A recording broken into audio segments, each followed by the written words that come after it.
Thank you, everybody, for being here today. You're here because, you've been teaching this class or because you're a part of this process in some way.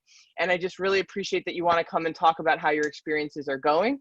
And as promised, we're going to start out with Dr. Deer, who's joining us today and who is just sort of going to situate what IttS is in the context of guided pathways and RCC's guided pathways movement. And then, you're welcome to ask her any questions about that you have, and then we'll hear from you. This meeting's really about you and what concerns you have, what's going well. I can share my screen and demonstrate some things if, or you can as well if you're curious about that. So please, Dr. Deer, take it away, and thanks again for joining us. Hi, everybody. I won't take a lot of your time. I just, I wanted to thank you for being involved. I think that guided pathways, I've been within the SUNY system, I've held every single position as a student, an adjunct, a full-time member, union president, you name it, all the way up the chain except for president. And I think one of the things that I realized the most is the fact that our students really need our help and really need our support because we get a very unique student.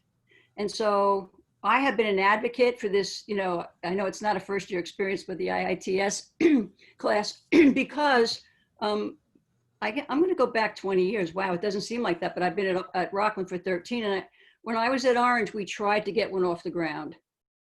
And to be honest with you, I was so desperate, I volunteered to teach one.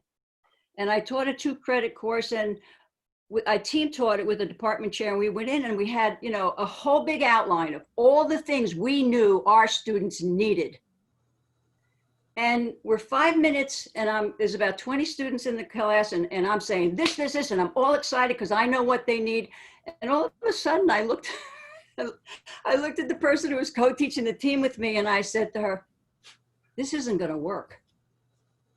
This isn't what they want. I'm telling them what they want, and they're sitting there glazed over." So I ripped up the outline, and I threw it on the floor. And the two of us spent the next 45 minutes asking the students what they needed. And it was almost what we thought they needed. But, we think that because they get everything the first day, they get all that stuff at orientation, that, they walk away with it. They don't, because they're too overwhelmed. It's not reinforced. They can't absorb all of that. And it doesn't mean that the people who are doing the orientation or the people who are, giving that information aren't doing it. It means the students aren't ready because they don't really understand what tutoring is and why they need it. I like the approach better than even what we did at Orange. I like the approach with the IttS because students don't always know what they want to do. Students they don't always know what they want to be when they grow up. They might have an idea. So if they're exposed to a lot of different things, maybe they want to do something in the health professions, but they don't want to be a nurse. And then they get in nursing and they hate it. All right. So I think early, if they discover what they like and what they think they want to do, that'll be a great help to the student. And this is where they're going to get the help because they're going to explore and they're going to search out their goals. What are their goals and what's their plan? I love the fact that they're going to design a financial plan. I love the fact that they're going to do a course management plan so they don't waste time, they don't waste money, and we're going to end up, all right, having them change their lives. So to me, that's what I'm all about. I'm in this business for one reason. If I can change one life, then I'm successful. And I live it because somebody changed my life a million years ago. I would have never gone to college. I never even thought of it. And I always say the fact that I grew up when girls didn't go to college, but it was compounded by the culture I grew up in. My mother was an English war bride. And her attitude was, you learned etiquette, you served others, no offense, especially men, okay? You had a lot of babies and you were the perfect woman. And then she got me. I did have 2 sisters. I do have 2 sisters, but she got me. And so there's hope for anybody out there who wants to do something a little bit different. I happen to be an athlete. Somebody changed my life because I played basketball and my life has never slowed down since. So for you to support students, for you to be there for them, to me, is probably the most priceless thing that you could do because you will change lives. And you may not see it now, but somebody will come back to you and will say, oh my God, 10 years ago, 5 years ago, you changed my life.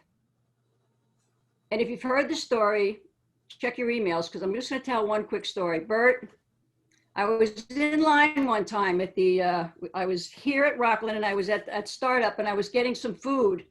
And Harry comes up to me and he says, by the way, he said, I just talked to one of your students.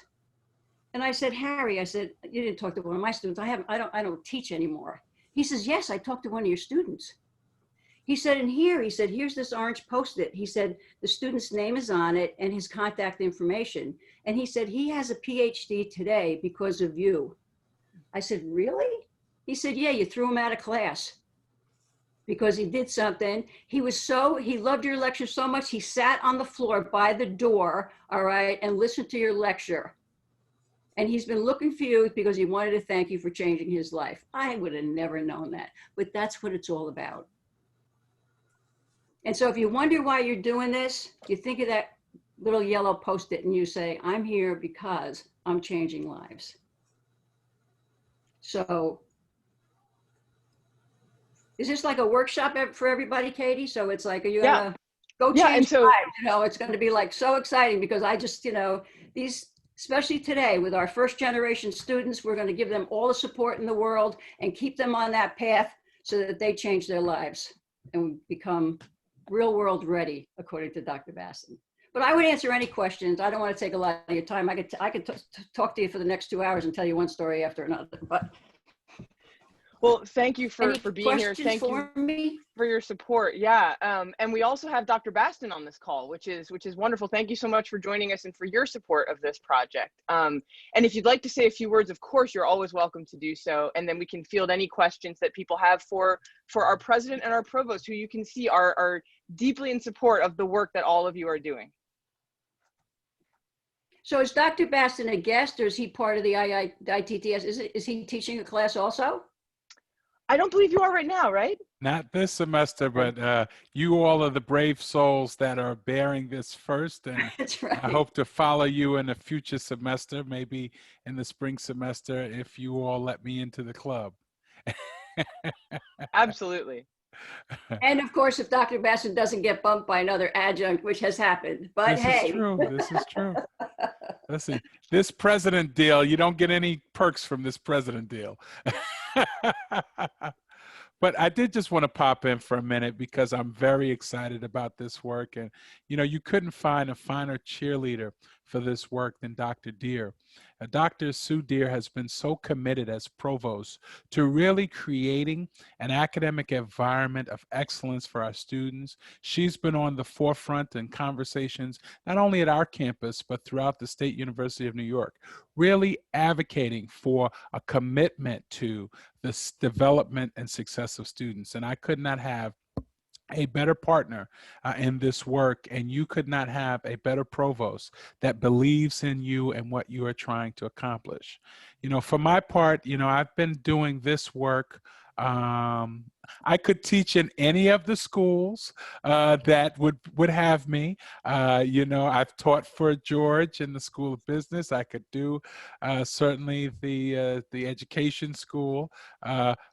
You know, whoever would have me, I could come in arts and science. I got a couple of different degrees, so that'll be helpful. I don't know about STEM, but you know, you guys give me an orientation and I might be able to get down with STEM too. You know, I can be in the A part of STEM, the STEAM, so I could be in like the A part of it. But I have to say that, you know, I've been doing this work of sort of student success now for more than 20 years. And I go back to the days of John Gardner when we were talking about sort of what would the first year experience look like, the redesign, and sort of, you know, remember how to become a master student as the big text at the time. I've done Foundation of Excellence in the redesign of first year experiences with Gardner, and really focused on sort of this kind of work that you're doing in a very deep and engaged way. What I do know is that when we give students the opportunity to become the scholar of their experience, they actually take on the mantle of being the scholar of their experience. And so even, my good friends at Valencia began the process of Life Map, in which they began, and this was in the 90s, helping students, 90s and early 2000s, helping students get on a sort of on a journey that would allow them to tell their own story. And I believe that the work that you're doing in this IttS class will actually help the students develop the confidence, the clarity, and the commitment to move themselves beyond themselves to places they never dreamed possible for themselves. And also to use your classwork as an opportunity to create their own portfolio that will stay with them so that they ultimately can share in a meaningful, intelligible way the skills they developed in accordance with sort of this exploration process that you're taking them on. I thank you for grounding the work within the context of a field of endeavor. That is important because helping students make meaning of the things that they're learning actually enhances their commitment to what it is that they're trying to accomplish. So I've been, like I said, I've been doing this sort of first year experience work for many years, and I love the way that we have designed this work. You have designed this work at this college, and we're very, very proud of you. You're all stellar folks. We have all of you are 5-star people. You know, when you think about Uber, Uber actually gets to, we in the higher education space, the students call Rate My Professor, and that's that's their Uber, but from the selection side, from the institution side, we only want 5-star professors to be working with our students as they're beginning their approach to the college, because if they connect early with a 5-star faculty member, they will believe and expect that that's the level of quality that is the expectation of our institution in every other course we take. So I'm excited about you. I'm grateful for you. I appreciate you. I appreciate certainly Katie Lynch and the hard work that she has put into helping make this happen, and all of those who worked as part of the Guided Pathways teams that tried to bring this to pass. We couldn't have a better set of colleagues. Yes, we are a family, and we're also colleagues in this work, and you all are charting a course for us that we're going to be very, very proud of. I'm going to continue to talk about your work because we're going to monitor the outcomes of your class in terms of whether these students who come to your class and are so inspired in themselves that they'll re-enroll in the subsequent semester. Will they be able to stay committed to a path that they've chosen? Will they be able to narrow sort of their choice to actually commit themselves to a defined program of study? Will they have a plan to finance their education? Will they have a career path that they can see themselves connecting to over the next 2 years? So your course, to me, is an extraordinarily important commitment and contribution to the development of the students that we serve. So I couldn't say enough thanks to each and every one of you. And if you have any questions as well, I'd be happy to answer them. Those that I can, those that I can't, I'll give it to Katie. Yeah, so please, we have our wonderful president, our wonderful provost here with us, especially if you have any big picture questions about where this course fits into RCC's Guided Pathways movement, into the mission of the college. Any questions for Dr. Deer or Dr. Baston?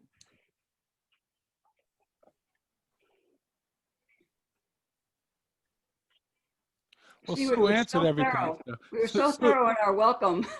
Sue answered everything. So like, we're like, I really have to say though, it's basically pretty easy because Katie has done a wonderful job of orchestrating this and getting everybody up to speed, and just has done a beyond amazing job. And Katie, we thank you so much for that, because it's wonderful. This is going to be this is a model. This is a model for the rest of the country, without a doubt. So Excellent. I appreciate that. I had a wonderful team who worked with me, and of those people, Cindy is here, Cindy Lasman on the call, and there were many, many others who worked really hard. Talia helped us because she taught one of the original versions of the course. So, you know, we had a lot of teamwork made this possible, and I also want to acknowledge the deans that are here with us today. So Dr. Ree and Dr. Repik, this wouldn't have worked if the deans weren't also on board. And so again, it takes a village, you know, all the time. So.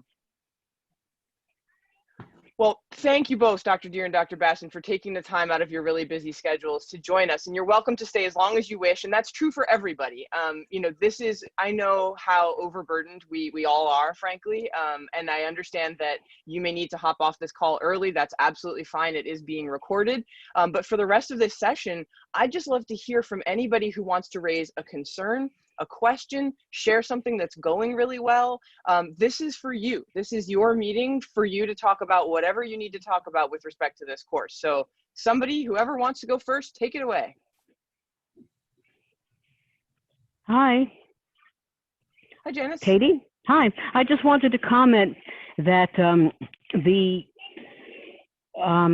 course messaging, if that's the correct term, in which you have a choice of being the harsh taskmaster or the loving coach, is wonderful, because it really gets me in the spirit too. My students get these wonderful encouragements and they email me back and they say, wow, thank you. I had no idea. I didn't know what I was doing, and you're giving me such positive feedback. And then I add my own feedback and say, you're doing great and having a wonderful thing. And I'm roped into it all the more too. Janice, I'm so glad you shared that. I have been talking to a number of people teaching this course about the Waymaker messaging tools and how wonderful they are. And it's true that our students don't always realize that the messages are often coming not from us, but from Waymaker, because that's what we set everything up to do. And they'll reply, they'll write back. And just like Janice mentioned, why don't we pause there though? Does anybody have a question about the Waymaker messaging tools or about how to set them up if you haven't set them up yet? Because if you're still having trouble with that particular part of the course, I can share screens and run you through it real quick. Any questions about that, about how to set up those Waymaker communications? You know, Katie, I set it up, but I had the problem of the spam. So I don't know if maybe I didn't set it up right. I don't know if you want to share and I can look and see. Yeah, so it's interesting. Eileen, I'm so glad you brought that up. If anyone else, so Eileen is the first person to let me know so far that a Waymaker message went to a student's spam. Oh. Yeah, the student sent it to me to let me know.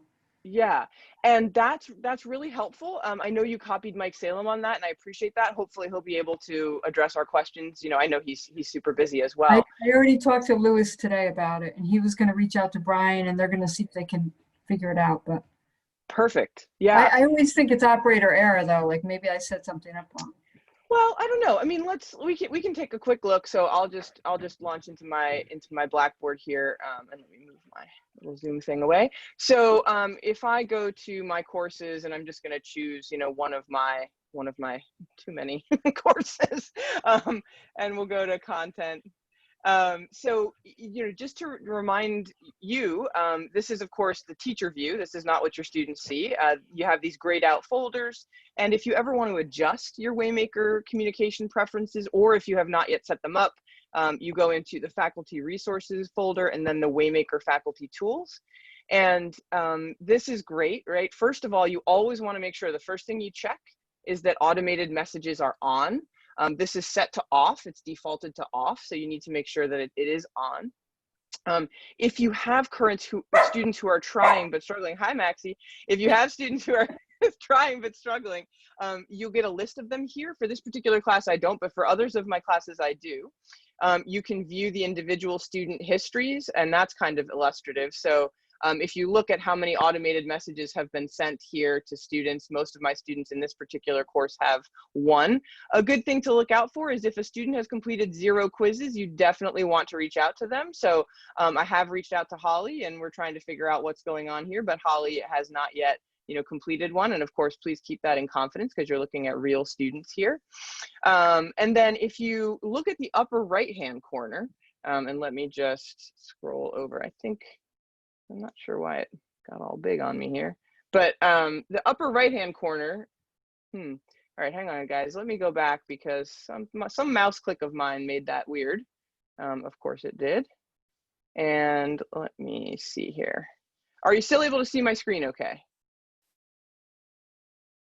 Everybody good? Yeah. Okay. Yes. Excellent. So thanks. So I just, I sort of inadvertently zoomed in. So we're gonna just go back here, Waymaker faculty tools. And if you go to the top right corner here, that's where you set up your communication preferences. It is indeed quick and easy to get started. You go to configure Waymaker. This is where you put in your preferred email address, and your students also had to put in an email address. So Eileen, one of my questions now that I'm thinking about it is, which email address did your student put in? And this is why, the reason I ask is I asked all my students to put in their RCC email, but I wonder if that student did or didn't, right? You see what I mean? If they put in a personal email, I wonder if that may have been the issue. So that might be something to ask that particular student. The email she sent me was an RCC email. Okay, so then, you know, it's good. That's good. It just means probably that she put in that email address. Here, you get the chance to customize this, right? How do you want your first and last name to be? How would you like to sign your emails? When would you like to get notifications of Waymaker's recommendations? Do you want it daily? Do you want it each time a recommendation is triggered, or you don't want to be sent notifications at all? I don't recommend clicking this bottom option. You want Waymaker to tell you when your students need help, right? And then you can go to course settings. The mastery threshold setting should be set at 80. The passing grade for this course, I believe all the deans agreed on 70%. So you want the mastery threshold to be 80 so that the students are, if they're getting 80 or above, we know that at least in the quizzes portion of the course, they're doing a good job. They're more than passing. You want to make sure, here I didn't put my course dates in yet, but you can do that yourself. And then if we select the messenger personality, either the coach or the advisor, I am definitely a coach. It is up to you what you are, and there's no judgment here. And then finally, you have two more screens here. This first one is going to allow you to edit the messages that are the default. So there's 3 messages that happen when the students use less than a quarter of the formative assessments before they take their first quiz attempt. And then they also score below the mastery threshold. And that message shares study tips, okay, for the student. And then the other message is when the students reach or exceed that 80%, the message provides positive reinforcement. I myself have been getting a lot of the emails from these students like, oh, thank you so much, Dr. Lynch, for telling me I did a fantastic job. And of course, I didn't send that email, Waymaker did, but it's really fun to get that reply back. And then finally, there are other kinds of customized messages that you can edit. And this is when you have set up all of Waymaker, Waymaker is going to prompt you when a student is really struggling, and they're going to sort of prompt you to send one of these 2 emails, either an invitation to meet with you or supplemental help. And you can also edit these messages. So for example, if I view this message, I see both what the message looks like on the left. Really, it's what it looks like on the right, but what's going in there on the left is going to be the first name in brackets and then the list of outcomes that are also in brackets. If you edit these messages, and you're welcome to do that, just never delete any of the things in brackets. And then you'd see what your student will see on the right. And so, you can always restore the default if you feel like you've made a mistake. So just make sure that you do this because you don't need to change anything about these messages if you don't like them, but, or if you do like them, I should say. But this is how the course is easier for you to teach, because Waymaker takes a lot of that work of approaching students who aren't doing so well, takes it out of your hands, okay? So Eileen, I'm guessing you did all of this, just like I did. I did. So I'm not quite sure what it is. I mean, Lewis said he was going to talk to Mike. They were going to discuss it. And I told them, your involvement in it and that this was, so we'll find out. Hopefully, maybe it was just a fluke, Yeah, maybe so, but I'm so glad you brought it up because, if it's not just a fluke, then we need to know about it. And that's really good. Has anyone else had that experience except for Eileen where a Waymaker message has gone to a student spam folder? Okay. One thing you could do next time you meet with your students, so I think I'll plan to do this too, is to have them check their spam folder just to see if any Waymaker messages ended up there. And then we'll have more data points to see if this is something happening a lot. I do know that a lot of my students are getting the Waymaker messages because they're replying to them. And I know that a number of you have told me the same thing. My students are replying to my Waymaker messages. So that's good news. But if we can, you know, just remind them, and hey, it's not a bad thing to teach our students to check their spam anyway. Celeste, go ahead. Just to follow up on that, Katie, it's a good idea, and everyone should check the spam folders on a regular basis anyway. But it might behoove the teachers to put a message on their courses in the beginning to kind of alert students that you will be getting messages from me, but do in the beginning check your spam folder to make sure that it didn't accidentally travel over there.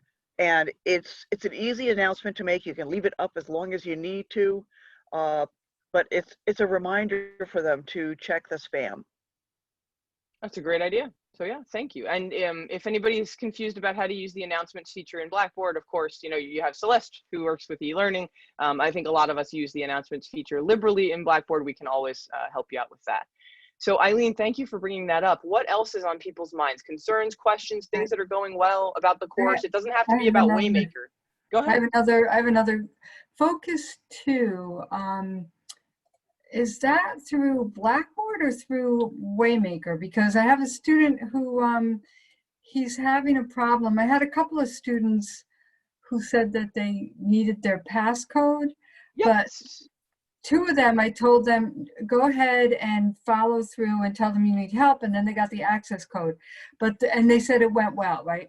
But then the third one said he did that and he's not getting help. So I've been trying to contact Waymaker and they keep pushing it back and saying that it's not them. It's not them. So, and I feel bad that that you're in this pickle. So I did send a message, I think a week or two ago, maybe last week. The passcode for Focus to Career is Pathways.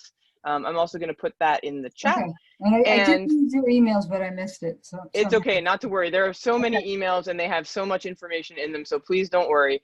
Focus to Career is its own entity, has nothing to do with Lumen Learning, has nothing to do with Waymaker, has really, you know, only been co-opted by this course because we decided to do it that way. And it's found in my RCC. It's right here, this little guy or person, really it's kind of a androgynous person, carrying a suitcase, stepping up the steps. So they access it through my RCC, and the code is Pathways, and it's just one word, lowercase letters, Pathways. Okay. Great question. Thank you for that. Well, thanks for reminding me. Okay, good. Hopefully I will get him straightened out. All right. And then before I put myself on mute again, you know, Flipgrid, I know Talia had suggested it to me, Talia and Megan, and I did use Flipgrid. And, you know, I only had the icebreaker so far where they were talking, but I was so happy. They were like talking to each other as if they were in a live classroom. And I just was like, oh, this is great, you know. So thank you for that suggestion, Talia. And I know, Katie, I think you're using it. So I don't want to be all negative. That's been great. No, I mean, you're not being negative either. These are legitimate concerns and questions, and I really appreciate you brought them to us. Talia, do you mind unmuting and telling me what you told me earlier today about your Flipgrid experience? Because it is awesome. I know Kay is also using it, but yeah, please go ahead. Sure. So I sent Katie a screenshot of on Flipgrid. Flipgrid will send you updates about how many hours of engagement your students have in the Flipgrid. So I'm just looking at my text because I texted it to Katie. He said, oh, do you want to share it? In one of my classes, just the because I've been using Flipgrid for several. So far, so we're in week 3. There has been 8 topics, 39 responses, 24 replies, 2,500 views, and 123 hours of engagement. So that's pretty cool. So students are absolutely using it, and it's very easy to use. It's super easy. I know we pay for VoiceThread, and I did like VoiceThread, but I find I have less technical issues with Flipgrid. I mean, there's pros and cons to both. I'm not trying to say use one over the other, but I just found that Flipgrid is so intuitive, and it's like a big plus sign. Boom, just press that and record. It's so And easy. you can export the data and you can just see who's doing what. It's so easy to track if you're trying to track and see their engagement. To me, that's been, I'm like, whoa, I can just, get the spreadsheet and see which student, started post, talked to who, and it's all, yeah, really Yeah, well. it's great. It's super easy to use, and it's visually appealing. Flipgrid, it's bright. The boxes where the students, they choose their own selfie. So that's really appealing for them. There's some fun elements. The only thing that I would say is it really is only video, unless, wait, Eileen, I didn't see a text ability. It's really only video. Honestly, I'm using it now for a couple of classes, and some of the students did not want to do their video. So I encouraged them, that you could do record screen. And especially in the art classes, they're supposed to be talking about art, so it makes sense. So I said, okay, after your initial icebreaker where you introduce yourself, do a flip screen. And that way, as you talk about, what the topic is, you can do this. Some of them are so painfully shy, though, that I found that they're typing their response or they're flipping the screen to show text. And that's not the IttS because they did all video because it was the icebreaker so far. But my art class that's online, so I had to, so this week I sent them a message and I really encouraged them to use audio with it and to narrate it. And I re-emphasized that this is a private, Flipgrid. This is not out in the world. Trust that we're in a safe space. Art students can, tend to be a little shy. So that's what's going on with them. But yes, there is a way around it. They don't have to video. And my students have found the way around it. No, I mean, I have to say I used VoiceThread over the summer, my summer classes, and all of the students chose text, even students who were not camera shy, let's put it that way, because it's easier. You just click a couple of sentences. So it's kind of like a regular discussion board that you just, shoot a couple of sentences in, and it's really not as much thought. I mean, if you're thinking about what you're going to be looking at, you're really thinking about what you're saying. It's a different communication. So I find it way more engaging, and the students do too. I've gotten unsolicited comments from the students about it. So that's what it was exciting about it too. Yeah, I just want to say I used it as well, and it was terrific, and it is very engaging. I get to see all the students because I don't insist on the video being on in my classes all the time, and it meant the students didn't have to sort of be put on the spot in class with the videos.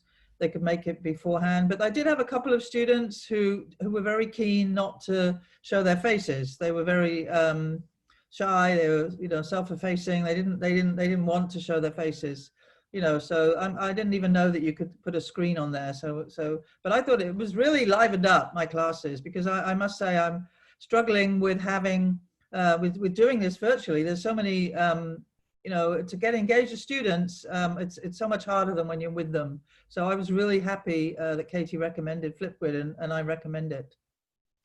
Yeah, and to be fair, Talia recommended Flipgrid to me, so we're all recommending it to each other.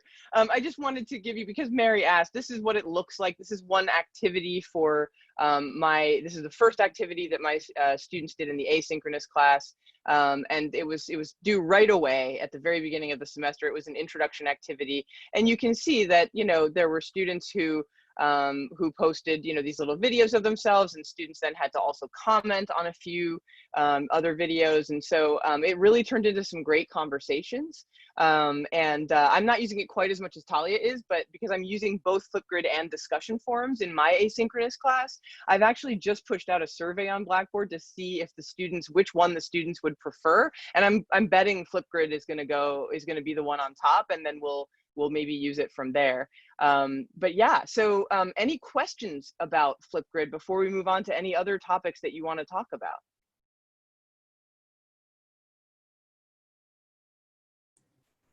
I'm sorry, I'm like, this is all new to me. So is Flipgrid something you could do in a synchronous class? Absolutely. Yeah. So, you know, in a synchronous class, I think it would be really useful as like a supplemental activity, or when you have the students do something and then you want them to reflect on it. I've done that in one of my synchronous classes where you have the students complete a task, like for example, the calendar assignment, the time management assignment.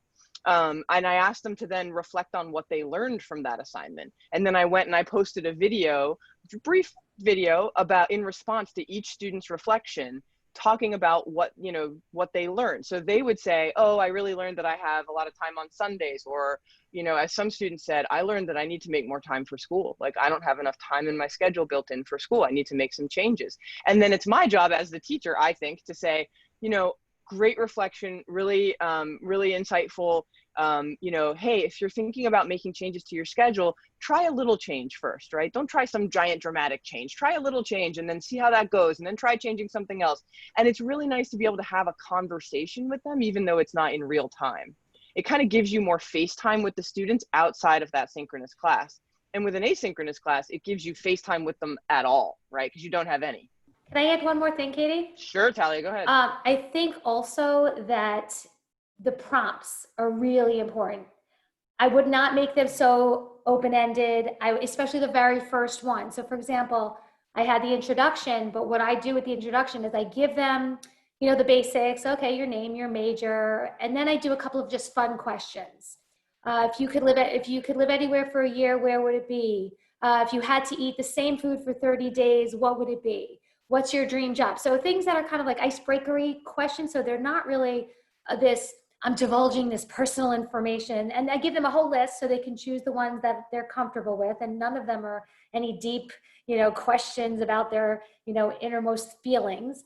And that I think helps for the first one, because then you could become a little bit more open with the next one. It breaks the ice, and it gives them that feeling. So I would suggest being very mindful of your prompts, because I think that if you think about your prompts, that will also translate into really good product. That's a really great point. Thank you for that. So Mary, you know, and everybody, no pressure to use Flipgrid, okay? This was a tool that some of us started integrating into our IttS courses.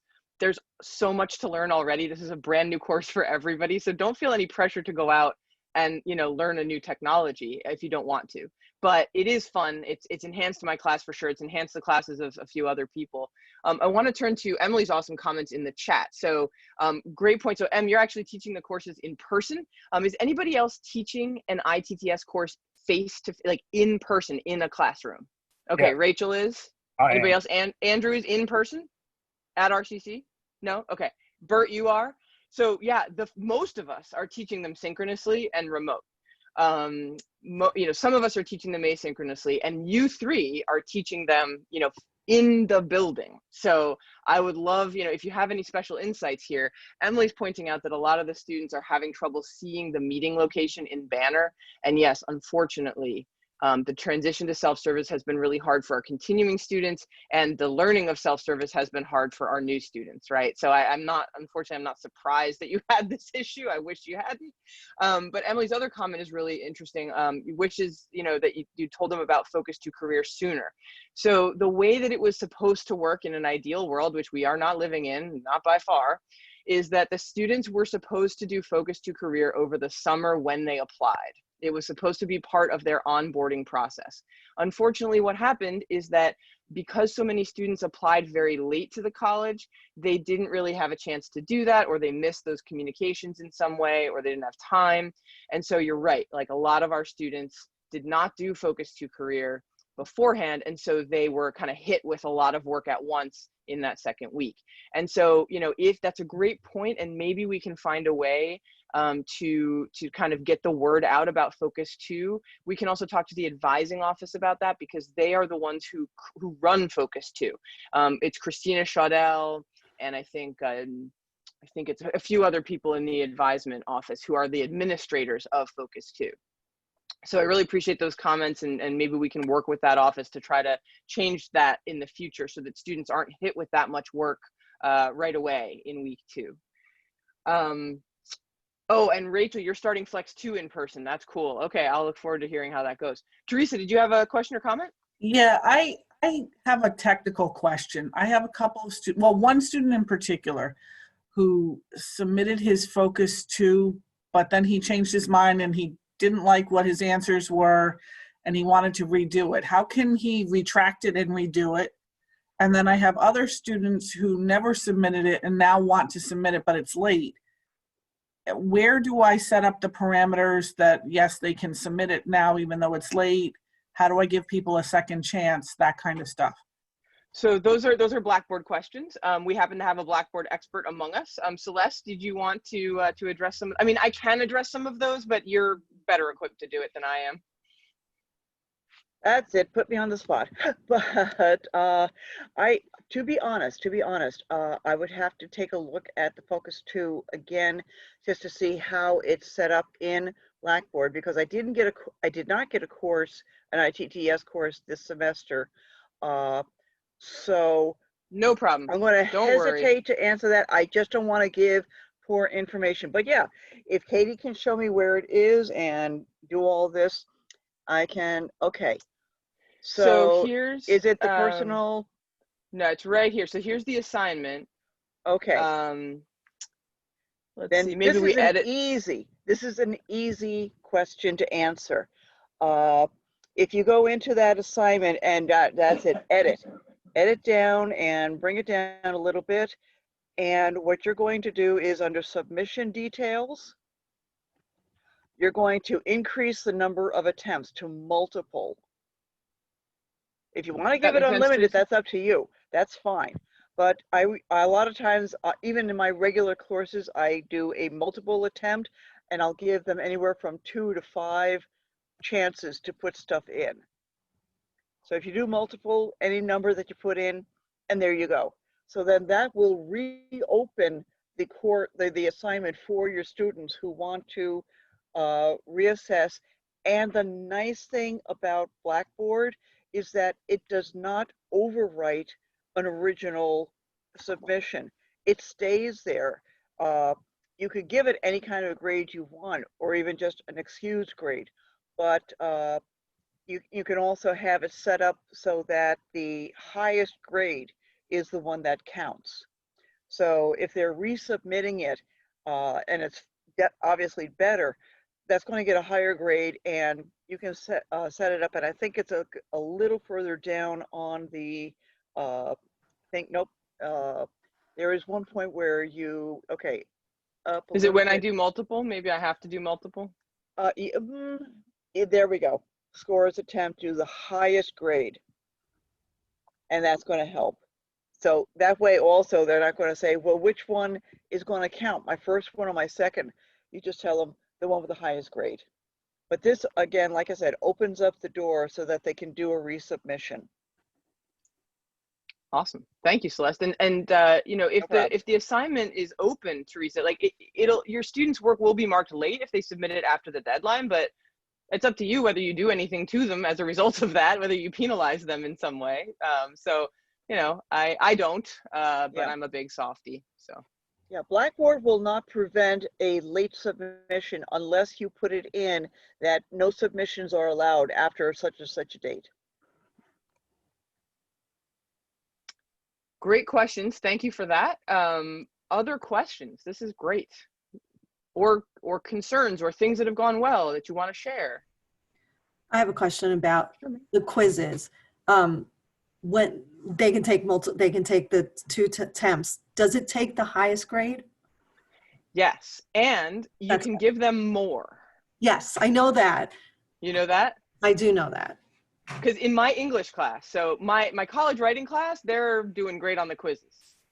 Rachel, you and I may need to have a conversation because I think you're using Waymaker, the college writing Waymaker as well, the college writing one. Those quizzes are hard. They are really hard. And these are the honors students, and they are freaking out because they're getting like 70s and they're freaking out. And so I have said to them, I'm like, listen, here's the deal. I will give you as many quiz attempts as you want. Honestly, I'll give you as many as you want. You can do it for as many times as you want. And so you can up those quiz attempts as many times as you want. Does anybody need a demo of how to do that? Yes. Okay, fantastic. Real quick. It's not going to take long. What you do is you actually go to the quiz. So we're going to go to a quiz. Go back here to content. And we'll just go to number 3. And so if you click on a quiz, oops. Okay, because you're the teacher, right? This is what you see. And so they're doing fine, right? Mine are doing very well, except for Holly, who we already know she needs to work on some things, but they're doing fine. If I wanted to increase the number of quizzes that a student was able to get, I just hit the plus button as many times as I want. Of course, Isha, who got 100% on this quiz, does not need any extra attempts. It's very easy. You just click on the quiz and then boom, you increase that number as many times as you want. It is entirely up to you, and obviously check with your dean about giving extra quiz attempts. You know, I think as far as I'm concerned, if a student is willing to retake the quiz, I'm happy to let them do it repeatedly. This is a pass-fail course. I'm even happy to let them do it repeatedly in my college writing 1 honors course, because if they want to keep retaking it and keep studying the material, that's really good. By the way, Waymaker will alert you if a student has retaken the quiz very quickly without studying. They will actually alert you, and they will tell you to, you know, they'll instruct you, or rather suggest to you that you, you know, write to the student, that you use one of those messages to write to the student and say, hey, by the way, you should be studying between your quiz attempts. All right, awesome. What else is on your mind? If people don't have questions, I mean, if you have questions, great, but what's going well? Oh, go ahead. I have a quick question. Katie, you put out a suggested rubric for the Focus 2 assessments, and then I did use it to grade one of the classes. I'm teaching 3 sections, but I felt a little bit uncomfortable afterwards, because I was thinking that at this point, really we need to encourage the students to do so whatever they have. Even like some of the answers were very short, so I ended up, you know, maybe grading down a little bit, and then I felt, well, perhaps it wasn't the best thing to do, because really we're trying to encourage them to express what they want to do. And so if they do a Focus 2 reflection and it's not very detailed, and then I penalize them, I thought, well, maybe that's not the best thing to do. So I'd appreciate your thoughts on that. Yeah, I mean, I think, you know, and that rubric was just something I made because I felt like I needed one. You know, I think if it didn't work well for you, I would suggest that you know, change it. You know, don't use it, or use something different. It's really up to you. I don't know. Did anybody else try using it, or use a different one, or make one themselves? Or I not have use one to at say, all? I used your rubric, but as a math science person, I felt kind of uncomfortable grading that sort of an assignment. I don't typically grade grammar, punctuation, sentence format, anything like that. And I kind of felt like Kay, where, I don't know, it was an uncomfortable feeling. And some of my students did not do well. Like your question, or whoever's question, Waymaker's question is, you know, how did you feel about the outcome of your assessment? And they wrote fine. I don't know, what else do I, you know, so I was not grading them very well. You write fine or no comment or things like that. I'm not giving them points for that. Well, you know, so that assignment was designed by yours truly. And, you know, in the future, if the assignment itself needs to be modified, it absolutely can be modified per school, right? So if your school decides to do it a different way, that is totally fine. You know, there will be no offense taken. You know, I would look at this as essentially a writing in the disciplines kind of project where, you know, it's true. I understand that people in the STEM school aren't in the habit of teaching grammar, but you can recognize clarity. And clarity is important. And so, you know, that's where that kind of comes from. You can recognize someone who made an effort to be thorough and someone who didn't. And the assignment asked them to use complete sentences. And so, yeah, they didn't succeed if they just My favorite was my favorite was the one kid who wrote a sentence for his first response and then copied and pasted it for the next 2 responses. Yeah, love that person. Yeah, they're going to do great. Hi, everyone. This is Zenya. How are you? How are you? So I love the rubric. For me, the rubric gave me guidelines. It made it less subjective. And I also am going to use it. Actually, I have class in a few minutes, and I'm sorry I'm late, but I wanted to make sure I came in. One of the things that I thought, it allows me to give feedback. So one of the things that it allows me, and I've used other rubrics for other disciplines, it really sets a guideline, and it truly allows me to guide them appropriately on how they can do better. For example, I can underline, like, I enjoy being in the social sciences and in teacher education, making those comments. I had to print it out. So now I can sit with them and say, hey, do you realize why you got this? And this is what it looks like, and this is what I'm looking for. So I need you to answer the question. I need you to read the directions. And it gives me an idea of what type of assistance they may need, and things like that. Not all, the assignments are mainly doing the study plans and the quizzes, but what I'm able to do is give them tips. Like, when you're answering a question, you use the question and you move from there. So my hope is that as they move to other courses, that they can take this and keep it as the little pearl of wisdom that I hope it can be. So that is one of the reasons why, being in teacher ed and social science, I thought this was great, because it was something that's concrete and tangible, and it allows for me to talk through the rubric and talk through the assignment, which is what I plan to do this evening. Cool, Xenia, thank you so much. And I know you teach in like 5 minutes, right? So you'll be heading right. off to do it. I forgot about the call. I wanted to. No, it's okay. Thank you, but thank you for that. And listen, everybody, I'm glad it's working for some people. If it's not working for you and it's not working for a bunch of your colleagues in the same school, get together with your dean and make a new rubric. You can do that. But I would say this, I agree with Xenia. I think that and I also think there's a way that you can contextualize it for your school. So for example, you could say to a student, look, here's where you didn't succeed and here's why. And I want you to know that when you're writing a lab report, you're going to need to use complete sentences, and you can't just copy and paste the same sentence in each part of the lab report, and you're going to need to explain your justification. And this assignment is setting you up to develop some of those skills, and you can always, if you want, Teresa, to your point, you could let them do it over again if you wanted to, right? There's nobody saying you can't do that. Also, the passing rate is 70%. And if they don't do well on this assignment, it's not like it's completely the end of the world. So, but don't feel like you have to use this if it's really not working for you and your colleagues. Go create something new, share it with everybody else. That's how this is gonna go. It's really exciting too. So I know we've got about 5 minutes left. Everybody, you're strapped for time, I'm sure. And so what other questions or concerns do you have before we say goodnight and go back to work? At least that's what I'm gonna do.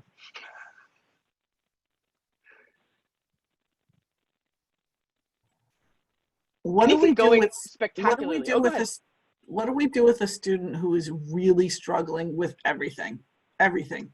Submitting and actually really trying and participating in discussions, but still not getting it. So is that student really struggling with the quizzes? Yes. Okay, I would suggest giving the student more quiz attempts. If you're willing to meet with the student before they take their next one and talk through what's not working or what they're struggling with, that would probably be good. If the student is having trouble understanding the text, which it sounds like that may be true, have them book an appointment weekly at the Reading and Writing Center, because the Reading and Writing Center will help with reading comprehension. And, the student can book an appointment now. They just email writing@sunyrockland.edu, and they can say, I need help reading and understanding my textbook. And also, I don't know how much of a percentage your, participation and attendance, took up. In my course, it's almost about 50%. So the hope is that if the student is really coming to class and being engaged and showing up and trying really hard, that they'll be able to get to that 70 threshold. That's where, at that point, that's what you're hoping for. Anybody else have other suggestions for Teresa's student? Because that's tough. That's a student who's going to need a lot of help through RCC. I agree. I think that that's the perfect opportunity to really not only introduce the student to all of the things we have, the tutoring center, reading and writing center, but but actually having them sign up for it, because if this student is having a tough time in this course, what's going to happen when the student has to go to all the other courses? So, I mean, how do you feel about extra credit for a student like that, Katie? If they're spending right, because they're spending so many hours at a reading and writing center, at a tutoring center, and they're putting in these hours for the course to help them pass this one credit course so they can move on and not have to take it again. But I don't know if that's like, not a good idea. Personally, I feel totally fine about that. I would, maybe run it by your dean, make sure that's something that, is okay with your dean, because remember, the deans are really supervising this course within each school. I'm just a consultant at this point. But yeah, I mean, look, if a student is trying that hard and they are engaged, I think you just want to try to help them get there without completely, destabilizing the point of the course. I mean, obviously you want don't want to devastate his confidence. And right. Honestly, he came in without a lot of confidence. He said he wasn't sure if he belonged in college. He wants to be a mechanic, so he's in the auto tech program. He said school has always been a struggle for him, and he is really struggling. But he's trying. He's really trying. Yeah, well, you know what? I think we've heard some great suggestions here. I appreciate that, and keep talking it over. And I just want to turn things over to Diana, because she mentioned in chat that she's got a question. So I'm teaching online, and which is great. I'm just not sure how well I'm supposed to, or how well to connect with these students. I'm so used to like with remote and, like even being in person, but online it's just so much different. Like you don't see them, there's no, so it just, does anybody have any suggestions on like how to really truly connect with them? I mean, I've been reading through their focus papers and that kind of stuff and giving them suggestions and looking at their quizzes and whatever, but I was just wondering if anybody have any suggestions? Because my other online classes, I have things that I do, but this is different. It's already set up, so I know. So in those other classes, do you use a discussion forum? I can't hear you. You can't hear? Yeah, we do. I do more discussion. So like this way, like there's more, interaction. So I've been, in my asynchronous one, I've been putting either a discussion forum or a Flipgrid in every module. Okay. So I was wondering, like, because I saw all those extra discussions, are those more helpful? Is that something that you find helpful? Should I be using more of those? Because I know, like, some of them, I don't know. Oh, the assignments that Lumen provides? The extra discussions that you have there? Yeah, they're not really discussions. They're actually